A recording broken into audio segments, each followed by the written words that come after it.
पंजाब में हाल ही में Ludhiana waste seat पर उपचुनाव हुआ।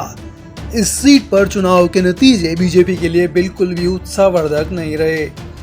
हालांकि इस सीट पर 2022 के विधानसभा चुनाव की तुलना में पार्टी के वोट शेयर में मामूली बढ़ोतरी जरूर हुई है, लेकिन प्रदर्शन उम्मीद के मुताबिक नहीं रहा। लुधियाना वेस्ट सीट पर हुए उपचुनाव में आम आदमी पार्टी को जीत हासिल हुई, जबकि कांग्रेस दूसरे नंबर पर रही। बीजेपी को तीसरे स्थान से संतोष करना पड़ा और उसे 22.5% वोट हासिल हुए और वो अकाली दल से आगे रही। ऐसा नहीं है कि बीजेपी ने जीतने के लिए जोर नहीं लगाया, उसने उपचुनाव में पूरी ताकत झोंकी थी। दिल्ली की मुख्यमंत्री रेखा गुप्ता, हरियाणा के सीएम नायब सिंह सैनी, केंद्रीय मंत्री हरदीप पुरी, रवनीत सिंह बिट्टू और पंजाब बीजेपी के अध्यक्ष सुनील जाखड़ सहित कई दिग्गजों को चुनावी मैदान में उतारा गया, लेकिन नतीजा टाई फिश रहा। अगर पिछले कुछ सालों में पंजाब में हुए चुनावों और उपचुनाव में बीजेपी के प्रदर्शन का आकलन किया जाए तो तकरीबन सभी जगह पर वो तीसरे नंबर पर ही रही। पहले और दूसरे स्थान पर आम आदमी पार्टी या फिर कांग्रेस रही, लेकिन बीजेपी का तीसरा स्थान फिक्स रहा।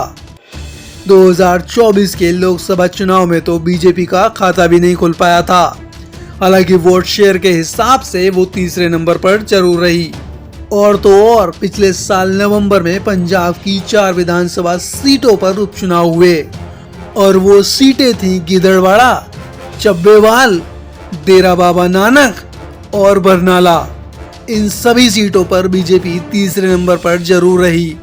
सिर्फ बरनाला को छोड़कर बाकी जगहों पर उसकी जमानत जब्त हो गई। हालांकि उन चुनावों में शिरोमणि अकाली दल ने अपना उम्मीदवार नहीं उतारा था। बीजेपी पंजाब में अपनी बड़ी उपस्थिति दिखाना चाहती है, लेकिन अकाली दल से अलग होने के बाद हुए चुनावों के नतीजे कुछ और ही कहानी बयां कर रहे हैं। मौजूदा पंजाब बीजेपी अध्यक्ष सुनील जाखड़ ने लोकसभा चुनाव में हुई करारी हार के बाद इस्तीफा दे दिया था।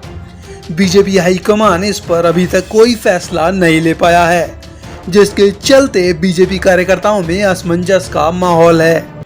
लगातार हार से निराश बीजेपी कार्यकर्ताओं का मानना है कि तीसरे स्थान पर रहने या फिर जमानत बचाने से कुछ नहीं होगा, जमीन पर ठोस काम करने होंगे। 2027 के विधानसभा चुनाव के लिए जमीन तैयार करने और उम्मीदवारों के चयन का काम अभी से शुरू कर दिया जाना चाहिए।